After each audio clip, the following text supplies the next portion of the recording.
Greetings, ladies and gentlemen. Welcome to another video here on the SSA Philosophy channel, where we, of course, dive right on into the philosophy of characters from video games to TV shows to movies, etc., etc. So, of course, first things first, happy Memorial Day to each and every single one of you out there in the world today. And, of course, in today's video, we're going to go over, of course, the philosophy of the character known as Arthur Morgan, of course, from the video game known as Red Dead Redemption 2. So, of course, if you do, of course, enjoy the content overall that I make on this channel, and of course, you want to keep seeing more of the content that I make, and of course, subscribe, like the video, and of course, hit the hit the notification bell to be notified of every video that I make on the channel. So, without any further ado, let us go on ahead and let's get started. So, of course, as always, we're going to go on ahead and give a little brief introduction overall into the character of Arthur Morgan himself. So, of course, in the dying throes of the Wild West, where, of course, the law pushes, pretty much where the law pushes ever westward and the outlaw way of life crumbles, rides Arthur Morgan. Of course, Arthur Morgan is the central protagonist of Red Dead Redemption 2. And Arthur, of course, he's not your typical gunslinger, and of course, yes, he's ruthless. He's, of course, a ruthless enforcer for for the notorious Vandalin gang, a crack shot, with a revolver in each hand, and of course is a past, pretty much, has a past, that is steeped in violence.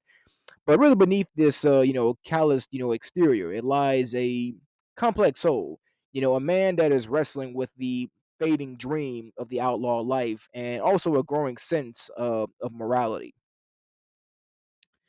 So Arthur is a loyal lieutenant, to Dutch Vandalin, the gang's pretty much the gang's charismatic leader, and Dutch, of course, with his unwavering belief in a grand score and a life of freedom, has really been also like a father figure, pretty much to Arthur, since he was a young orphan, and Arthur would gladly lay down his life for the gang, and for Dutch's vision.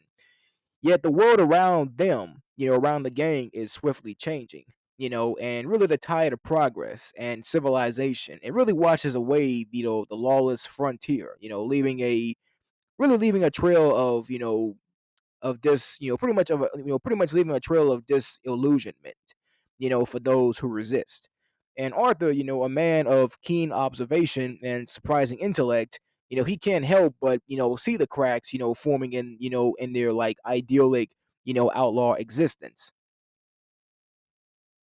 So really, as the narrative of Red Dead Redemption 2 unfolds, Arthur is, forced to really confront, these, harsh realities, the gang's, daring heist, because really the gang, throughout the really, pretty much throughout the rest of the gang, like throughout the story itself, like their heists, they grow increasingly desperate, and the violence, escalates, the violence escalates pretty much with every single one of the heists that they've done, and also, the weight of really their crimes really begins to bear down on them. And really through it all, Arthur overall is someone who is a man who's been grappling with his own conscience, because he cares deeply really for the other members of the gang, especially, the innocent that are caught in the crossfire. And also a flicker of redemption, really a flicker of redemption. It really starts to really to kindle within him. But the thing is that Arthur Morgan, the thing is that Arthur is a product of his environment, because see, really, he's a hardened outlaw, bound by a strict code of loyalty, and honor within the game, and his past actions, they do cast a long shadow, and really the law relentlessly, it pursues them, and really the player's choices, really throughout the game, it really shape Arthur's journey, like on one hand, like, what I mean, like, will he remain, like, say, a loyal enforcer, clinging to the vestiges of the dying outlaw dream, or will he embrace a path of redemption, seeking to make amends, for his sins and also to carve out a better future, even if it means defying Dutch and the gang? Now, the thing is, Arthur Morgan is a very, very compelling protagonist, because really Arthur Morgan, like, he defies the easy categorization, like he's a brutal outlaw with a heart of gold, a loyal friend, wrestling with his conscience. And really his journey, really throughout the twilight of, the Wild West, is really a poignant exploration really of loyalty, redemption, and also the fading dream of a bygone era. So really, it's a story that really will stay with you, long after the credits actually roll. So really, in this case, with that pretty much being said, we're gonna go on ahead and dive right onto the philosophy, of course, of Arthur Morgan, something I like to call the Code of the West, Arthur Morgan's gritty gospel. So really, in this case, so see now Arthur Morgan, like he ain't your like typical philosopher. Now that right there, we already know. Like he ain't really like say your typical philosopher type of character because he wouldn't be caught like say having to be like spouting all the fancy Latin words and such like say in a dusty saloon. But the thing is, is that doesn't really mean, that like the outlaw ain't got a code, because really it's really in this case, this philosophy is pretty much it's a rough, hewn, one, it's one that's carved by like say the harsh winds of the frontier and really the blood on his hands. So really, here's a bit of the gist of the Arthur Morgan gospel. So of course, the first one we want to really dive right on into, of course, is loyalty, a double edged. Now, you see, the thing is that loyalty to the Vanderlyn gang, is Arthur's bedrock. It's his family, chosen by circumstance and bound by blood. But really, that loyalty, it really starts to rust as Dutch's, descent into madness really becomes clear. Now, Arthur, like, he grapples with, with the truth, and he grapples with the fact that blind loyalty can lead you astray. But really, without it, you're really just another tumbleweed blowing in the wind, you know? So really, Arthur Morgan, like his loyalty is really like a complex and really evolving concept throughout the Red Dead Redemption 2, and really here's a bit of a breakdown really of its key aspects, so really here are some key aspects really of this. So of course, on one hand, it comes down pretty much like say, like this initial blind loyalty. So really when it comes down to like say to family in this case. Now see Arthur, he sees the Vanderlyn gang, as his family, because with Dutch, as a surrogate, father figure who took him in, as an orphan, and really this right here, like this really fosters a lot, this fosters immense loyalty. And then when it comes to the cause, like really Dutch's ideals, the ones that he preaches, so many countless times. I'm pretty sure, you all have heard so many countless times of Dutch, preaching his ideals and his ideals and his whole thing, like, him having a plan, I have a plan, sort of stuff, really, all these, like, say, of a free life, outside of the law. Like, all this really, it resonates, with Arthur because, he believes in Dutch's vision and also he believes in the gang's fight for survival. And also, when it really comes down to like say, the erosion of loyalty, you know, because really, when it comes to the story itself, as the story progresses, really Arthur, like he really starts to witness, Dutch is like say increasingly, reckless and brutal actions throughout the game. And really this clashes, like say, with Arthur's own sense, of right and wrong. And also when it comes down to it, when it comes to like the cause itself, when it comes to questioning the cause. Now really the gang's constant need, for money and Dutch's willingness to sacrifice innocent lives. It really makes, Arthur like say, doubt their original ideals because really, I mean, we actually do hear like say a lot of like say, like say like a lot of like uh I mean, we pretty much do get like a lot of bits and pieces, a lot of times, like early throughout the story, and how the Vandalin gang, at one point used to help people, like, how they used to rob banks back then, in the old days, you know, and actually like, helping people, those, that were like, pretty much helping the working class, those who were, basically getting the rough end of it all by, the corporations, by the corrupted man, by the corrupted lawmen and such things like that. People in power, who basically were holding them back, and were making life worse for those people. At that time, that was the Vandalin gangs, like original ideals. That's pretty much what is what pretty much is referring to when it comes to like say the gangs original ideals at the time.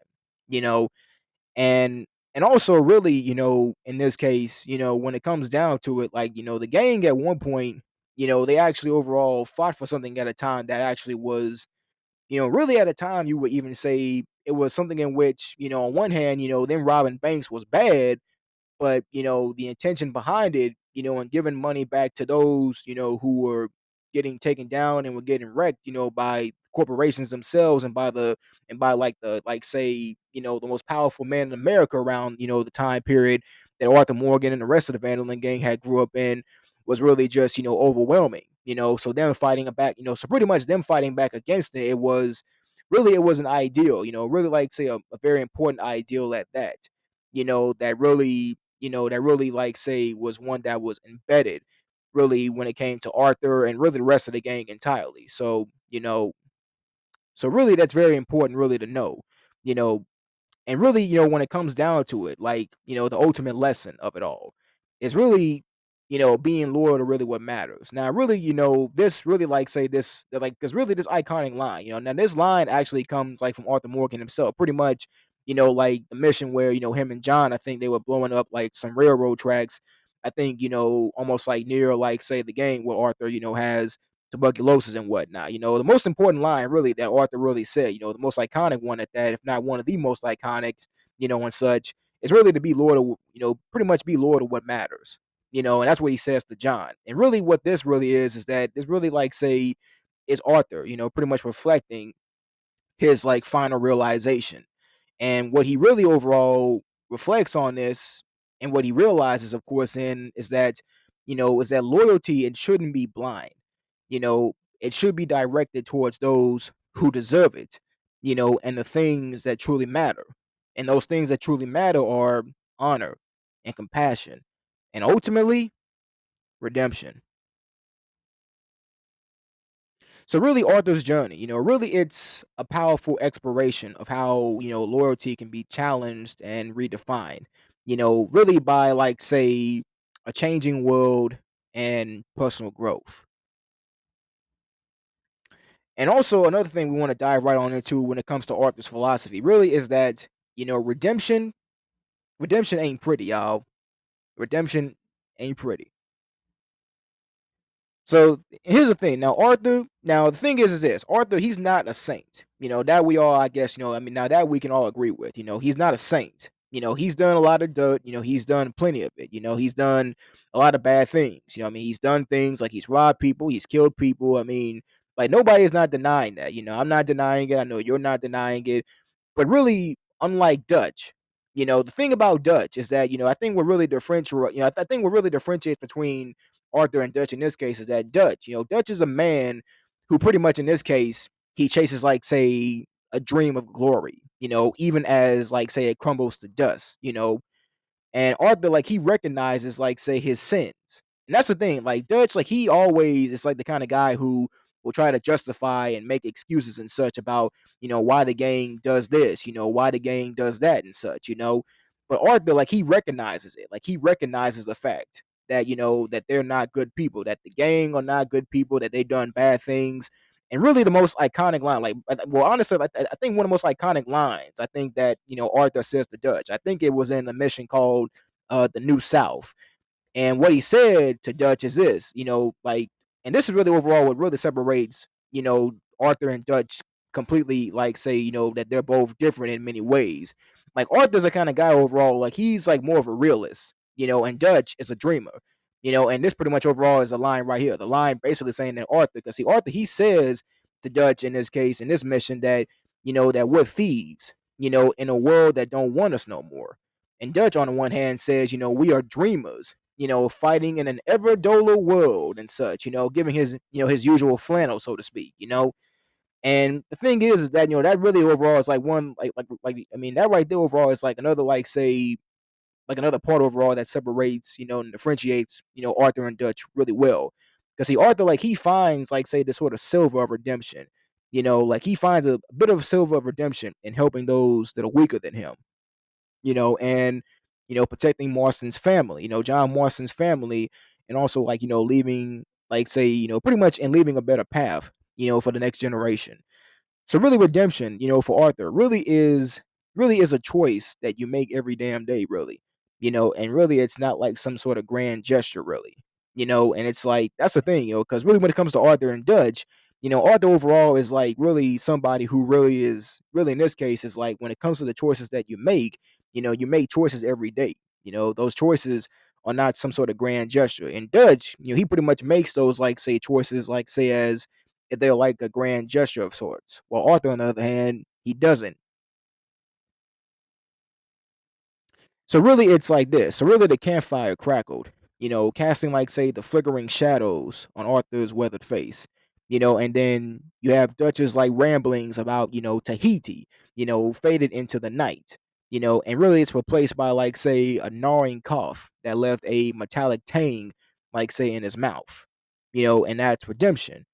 And Dutch, now see Dutch, the thing about Dutch is this, I mean, now Dutch, he loved, throwing a word like that around. He loved throwing that word around like a gambler, like tosses dice, basically. You know, basically all hope and empty promises. But Arthur, with his calloused hands and the weight of a lifetime of violence on his back, he knew better. Now, really, redemption, in his book, it wasn't some shiny paradise at the end of a robbery spree. But really, it was the mud under his boots, the blood staining his knuckles. And really, it was the quiet, moments, helping, like, say, the widow, pretty much like the widow known as Charlotte, pretty much to mend her fence, even in, like, if it meant, like, say, another robbery, to get supplies, you know. And really, it was, like, say, the fight to carve out, like, say, a silver of, really, like, say, to carve out, like, say, a silver of decency, really like say in a world that has gone rotten pretty much, And sure, like there were times, that he dreamt of a clean slate, of waking up without the ghosts of past sins, clawing at his insides. But really those dreams were fleeting, chased away by the harsh reality of their outlaw life.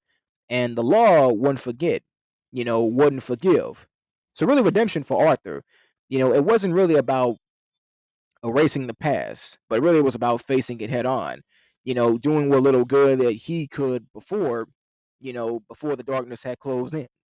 You know, and it wasn't gonna be like no hero's tale. No grand show of sacrifice, because really it'd be a messy fight, a struggle for every scrap of humanity that he clung to. Now there'd be like blood, sweat, and the bitter taste of regret. But maybe, just maybe, by the time that the dust settled, he actually leave behind something more than just a trail of bodies.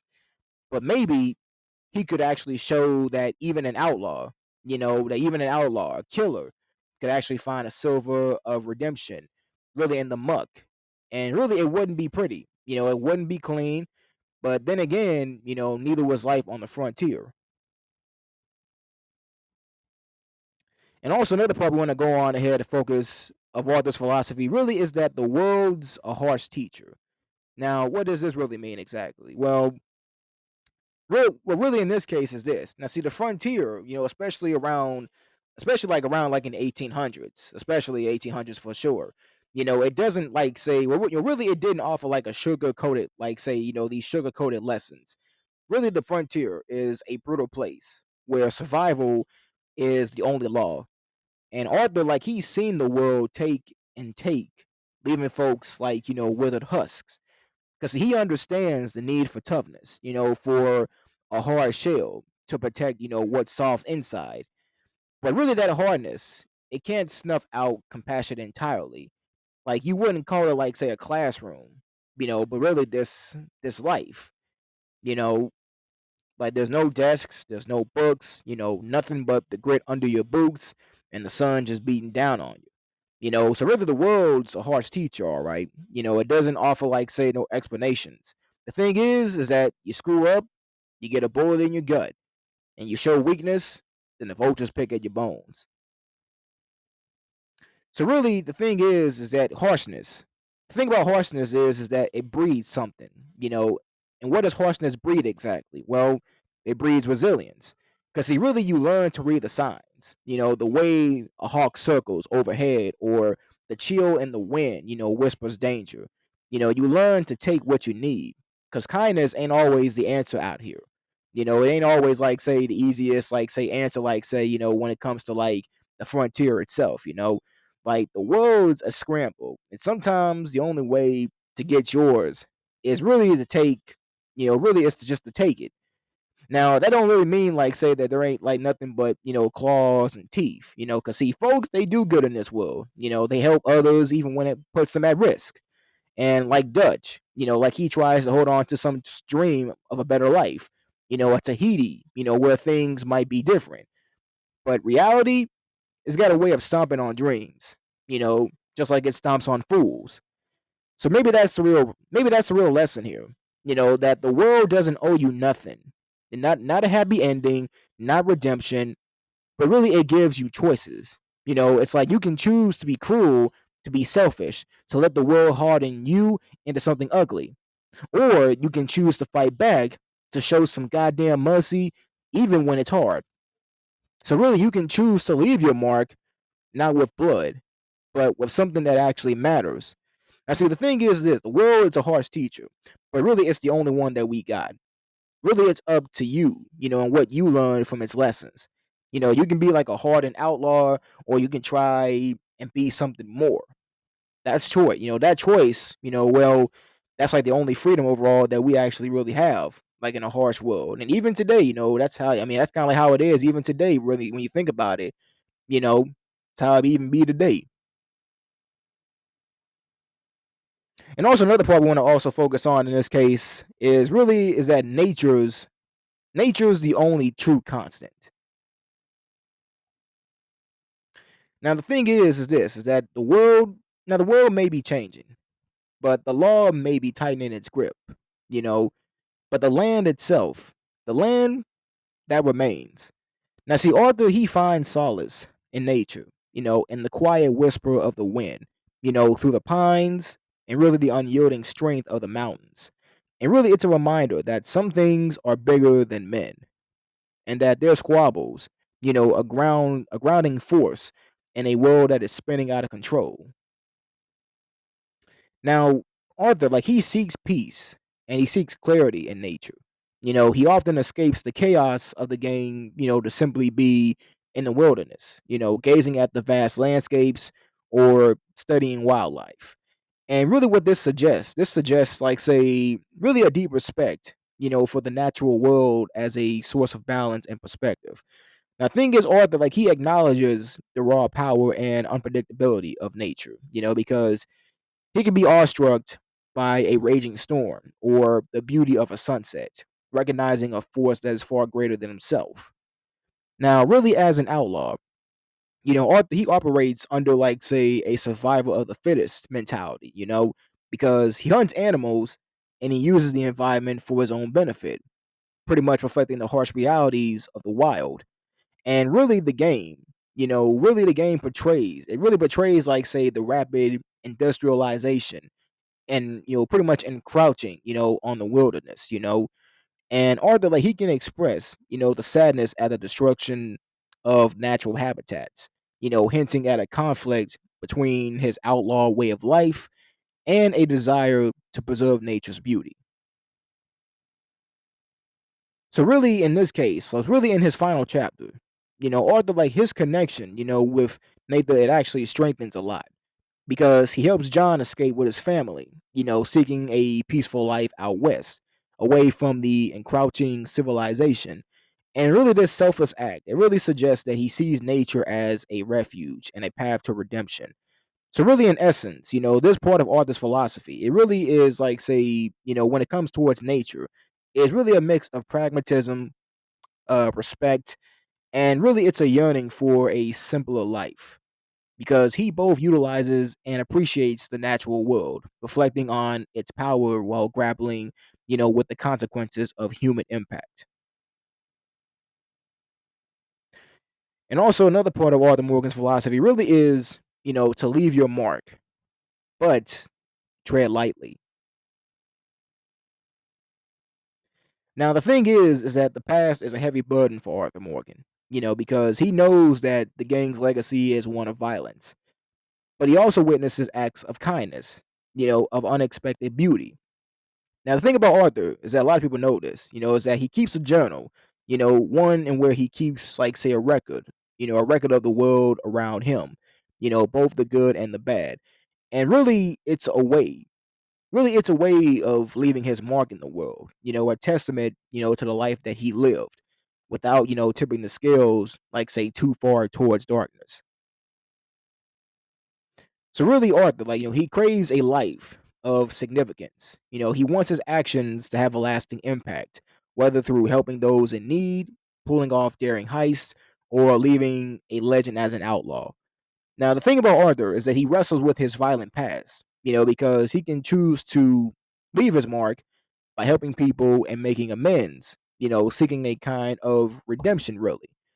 So, really, he's a keen observer, because really a keen observer of the world, is Arthur Morgan, because, he appreciates the beauty and the and the fragility of nature itself, because the thing is, he may hunt for survival, but unnecessary cruelty, it goes against his grain, and really Arthur, like he understands, like say the weight of his actions, because he knows, violence begets violence, and recklessness has, I mean, really it has repercussions, and really treading lightly, it really means considering the impact that he actually has on the world around him. And really, Arthur, like he grapples with this inevitability of death, you know, and treading lightly could almost like say it could also suggest like say a sort of zen-like acceptance of impermanence, making the most of the present, without clinging to the past or fearing the future. So really, Arthur, he has respect for nature.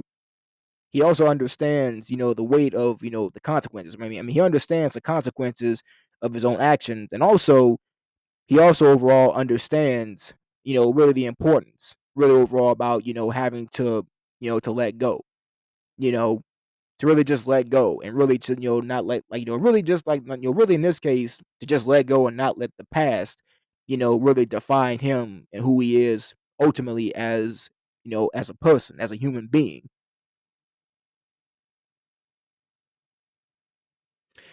So really, this part of Arthur Morgan's philosophy, really it creates a tension within him, because he desires to be remembered, but he worries about the legacy of violence that he might leave behind.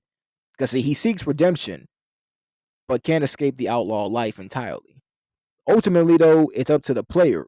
It's up to us that have played Red Dead Redemption 2, that have played the game, to decide really, like, say, on how Arthur, how he leaves his mark, either with a bang or with a whisper. And also, just to kind of add in for bonus ones, as well too, just to be like a bonus part. Now, really, this right here, this part, it also really reflects, like, say, the changing world around Arthur, because the Wild West is fading, and of course, it's being replaced by civilization and order. So, really, Arthur, he can choose to fight the inevitable, or he can adapt, leaving his mark on a new world. And of course, ladies and gentlemen, that pretty much overall is the conclusion up to this video. But in all cases, though, overall, Arthur Morgan is really anything but a one-dimensional outlaw. Really, he's a brutal enforcer for the Vandalin gang. Capable of violence and ruthlessness. He's fiercely loyal to Dutch. The gang's leader. And initially, he's unquestioning of his orders. Yet Arthur Morgan is also a man that is haunted by his own past. And burdened by a conscience, and really, he possesses, like, say, a surprising tenderness, particularly towards women and even children that are caught in the gang's wake.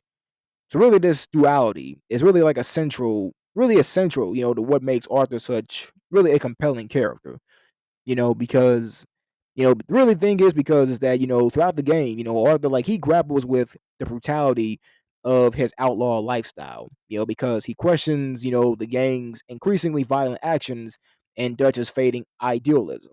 So really a chance, like really a chance encounter with a dying man, really it forces Arthur really, like, say, to confront really his own mortality, and really the legacy that he'll leave behind.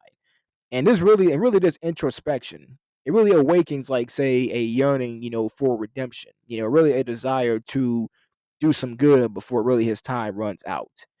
And really, when it comes down to it, Red Dead Redemption 2, really its brilliance, the brilliance of Red Dead Redemption 2 story, it really lies in how really how the player's choices actually shape Arthur's character arc. Because players, they can steer Arthur, say, towards to a more honorable path, helping those in need and resisting Dutch's descent, into madness. Or, of course, alternatively, they can embrace the outlaw life, leading to a more ruthless and violent Arthur. But really, in this case, these choices actually culminate really in a poignant ending that really reflects the kind of man that Arthur ultimately chose to be. So really Arthur's story, really it's really overall it mirrors the decline, really of the Wild West because the world that he knew is rapidly disappearing, replaced by civilization and encroaching, modernity, you know, and really his loyalty to the Fandolin gang, a group clinging to a bygone era is ultimately misplaced because Arthur he becomes a tragic figure, a symbol really of a fading way of life, a symbol of the dying West. So really, despite his flaws, Arthur's capacity really for good and really his search for redemption it really resonates a lot with a lot of players. It really resonates with players, and we really even see a glimmer of hope, really, in his desire to help others, and to protect those weaker than himself. And really, his journey is really one of self discovery. It forcing him, to confront the consequences of his actions and really to grapple with his own sense of morality. And really, in a world of outlaws and gunslingers, Arthur Morgan, of course, stands out as a complex and unforgettable protagonist, and really is a character whose legacy continues to be debated and, of course, as always, admired by fans. So, with that being said, ladies and gentlemen, that concludes this video, and also so that pretty much overall is the end of the video altogether. So of course, if you stayed this long, of course, watching the video, I want to thank you, of course, most importantly. So really, I want to leave this off by once again, you want to thank you all, and I appreciate you for stopping by. If you check this video out, and also, I also have other videos that I've also released as well too. So of course, check out my channel as well too to see the more types of videos that I made on the channel on other different characters that I focused on so far, and also comment down below as well too, about what characters you want me to, you want me to focus on, and and wanted to focus on this channel altogether entirely. If you have any ideas, if you have any like say creative like say, like ideas on who I should focus on, who I make videos on, then let me know as always. So of course, ladies and gentlemen, that does it here. So of course, I'm out. So always remember this, ladies and gentlemen. Always remember to be smooth, to be steady, and to be aggressive. Peace.